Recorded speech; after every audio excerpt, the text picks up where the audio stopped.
Nicole, ¿Cómo Nicole estás, Lobos, Carlos? ¿cómo estás tú? Bien, Un bien. nuevo, un nuevo capítulo, ¿verdad? De la Salud en Un Común nuevo capítulo. y con un invitado muy especial. Sí, recuerdan, esta temporada tiene el objetivo de difundir iniciativas de capacitación que se llevaron a cabo mediante los fondos de la Organización Panamericana de la Salud, vinculados a las orientaciones de medidas de salud pública no farmacológicas en población en situación de vulneración en el contexto COVID-19.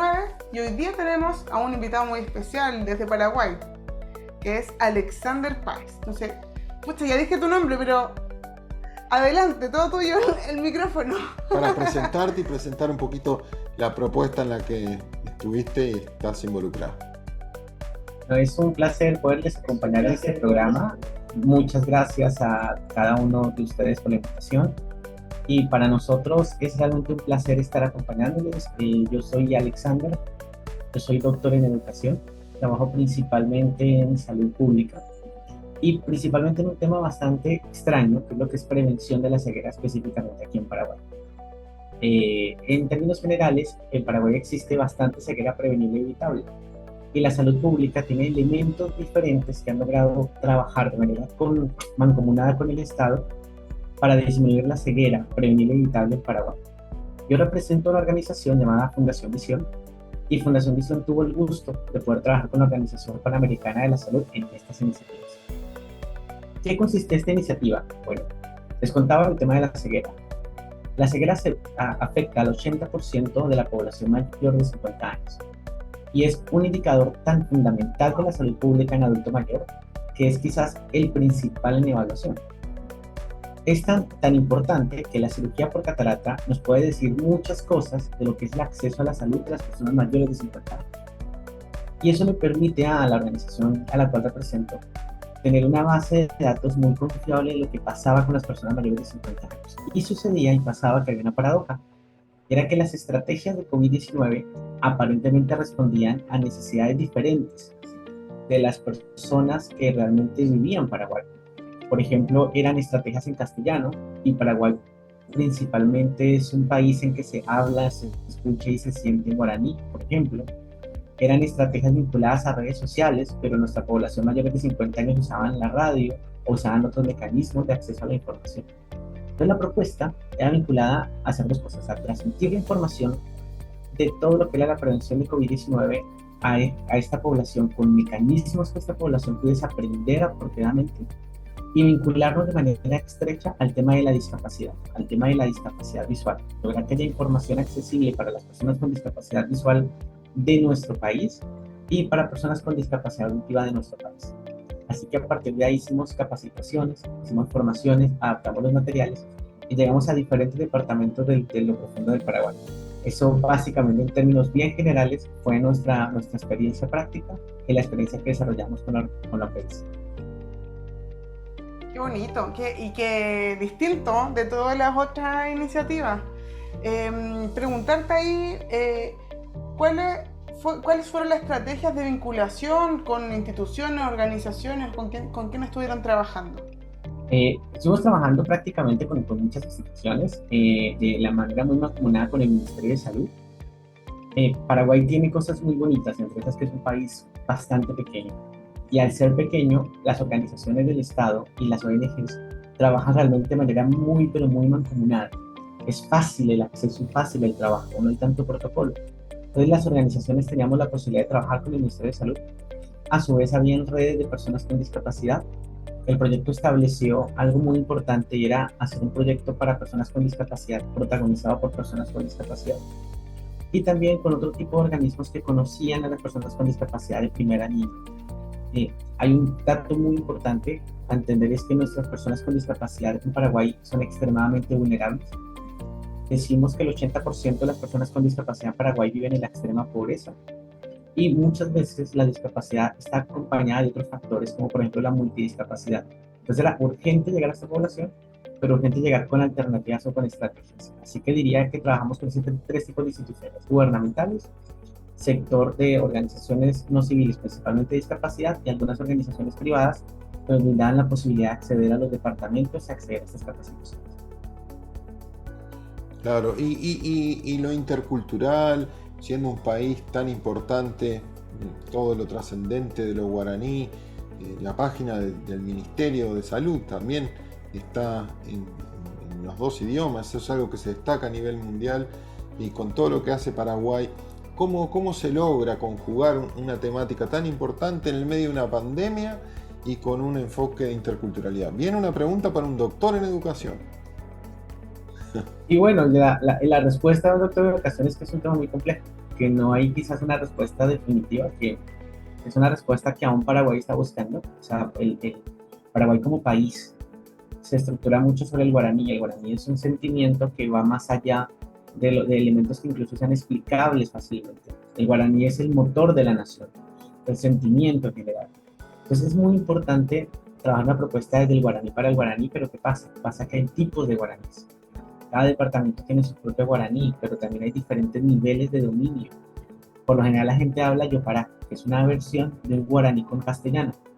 Entonces la propuesta, la discapacidad tenía que ver con ello, y a eso aumentale una complejidad adicional, y era en la lengua de señas paraguaya, que es una lengua de señas que no necesariamente está estandarizada a nivel nacional, y que además había que construir lengua en torno a la pandemia.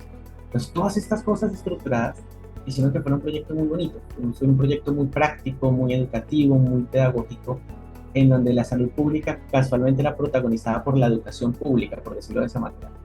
Esa fue nuestra propuesta de proyecto. Tuvimos grandes victorias, tuvimos grandes derrotas, pero aprendimos absolutamente mucho en un momento tan crítico como era el tiempo más fuerte de la pandemia.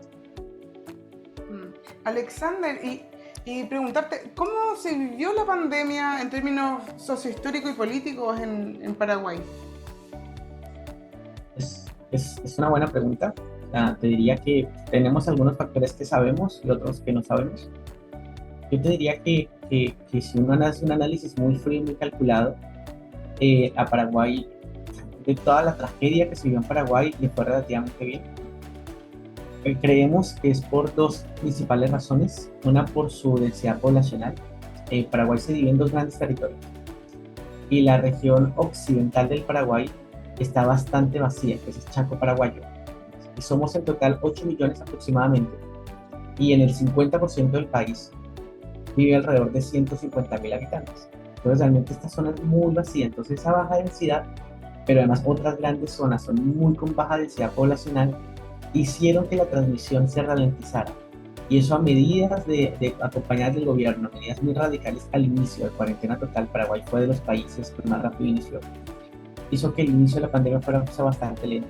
Luego condiciones sociales que aún no sabemos, históricas, hizo que realmente los momentos más fuertes de la pandemia fueran controlados, que el sistema de salud soportara la presión que vivió.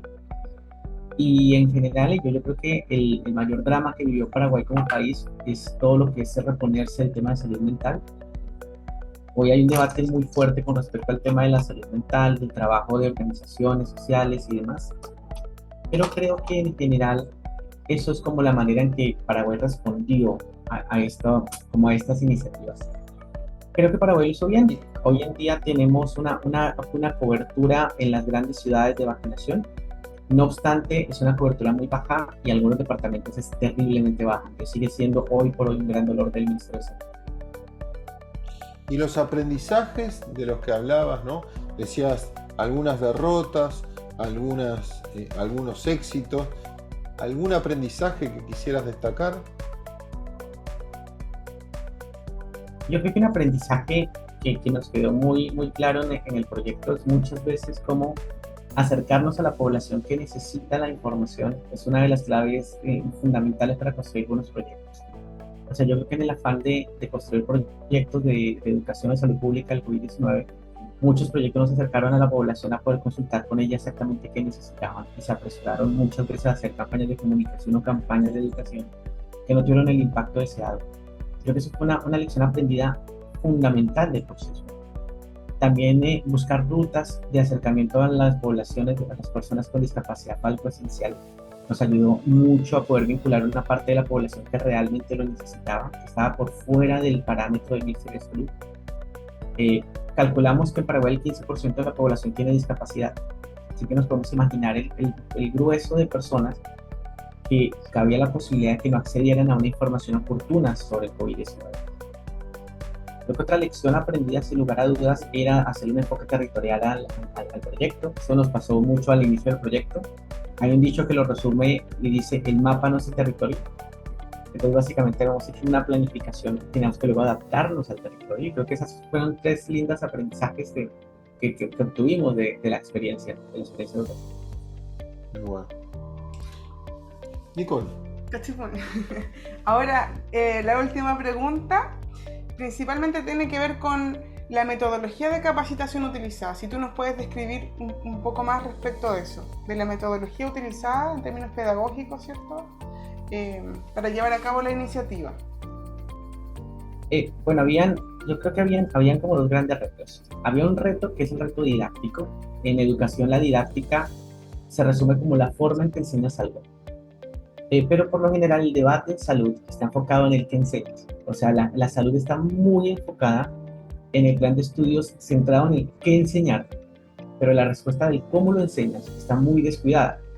Entonces, lo primero era cómo enseñamos a población con discapacidad del interior del Paraguay estos aspectos de la pandemia de la cual no sabemos lo que conocer. Entonces, fue una pregunta que me llevó a indagar mucho, a hacer mucha innovación e incluso a dividir poblacionalmente los grupos. Nos invitó, por ejemplo, a crear materiales en lengua de señas paraguaya. Nos llevó a crear audios para que las personas con discapacidad visual pudiesen escucharlo apropiadamente. Nos llevó en algunos parámetros a crear materiales en braille y nos llevó a crear una metodología de enseñanza de la guía basada en resolución de problemas, que era una metodología centrada muy en las personas, como para que quieran aprender exactamente cuáles son los contenidos. Casi siempre cuando la salud se enseña es muy aburrida. Incluso cuando entonces queríamos era que la gente, en un contexto tan terrible como fue el COVID-19, entiéndese bien la palabra que voy a usar porque suena muy feo, se divirtiera aprendiendo algo que es claramente feo y molesto. Entonces esa diversión es, bueno, ¿cómo logramos generar un aprendizaje significativo en ese contexto? Bueno, había otro debate. Era el debate de, bueno, ¿cómo llevamos a esa población? ¿Lo hacemos virtual, lo hacemos presencial? Utilizamos ambas metodologías. Algo que nos sorprendió mucho es la cantidad de personas que acceden virtualmente a las capacitaciones en ese momento. Había una demanda increíble y un dominio de personas que estaban en lugares súper apartados que podían acceder a una capacitación virtual. Eso nos sorprendió mucho. Sacó todas las expectativas que teníamos. Y otro aprendizaje presencial que era principalmente formando líderes de personas con discapacidad comprometidos con hacer replicación. Y por último, que es absolutamente importante, era formar a las unidades de salud familiar, a esas unidades de salud de primerísimo nivel que tienen un contacto uno a uno con personas con discapacidad en territorio. Era saber el doctor y la enfermera cómo se estaban enseñando, cómo lo estaban formando y cómo debería enseñar a personas con la complejidad específica. Algo, por ejemplo, que solo menciona así como para que nos parezca una curiosidad dramática, era que muchas organizaciones estaban utilizando el castellano para formar sobre COVID-19 y no se dieron cuenta que gran cantidad de la población de sus instituciones mayor de 50 años no sabían leer o escribir.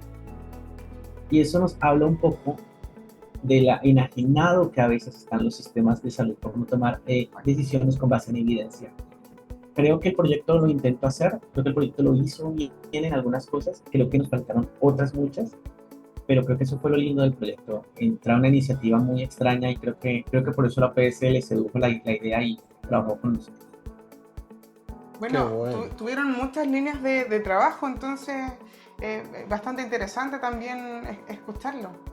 Nos va a quedar todo este desafío de que la gente que lo vea en otros países de América, estudiantes de educación, no solo de salud, tomen estos aprendizajes para aplicarlo en temáticas como la que estamos conversando u otras, ¿verdad? De todas maneras. Y vamos terminando. Oye, Alexander, te damos muchas gracias por conectarte con nosotros, por poder contarnos las iniciativas de Fundación Visión. Y nos vemos en otros espacios también, pues. Por supuesto que sí. Muchas gracias a ustedes. La verdad es que estoy superamente agradecido. Gracias por esta oportunidad. Y cuando quieran son bienvenidos en Paraguay. Paraguay es un país muy cálido y les espera a todos. Vamos a ir a Paraguay, nuestro próximo destino. Así es. Perfecto, muchas gracias. Chao, que estés bien.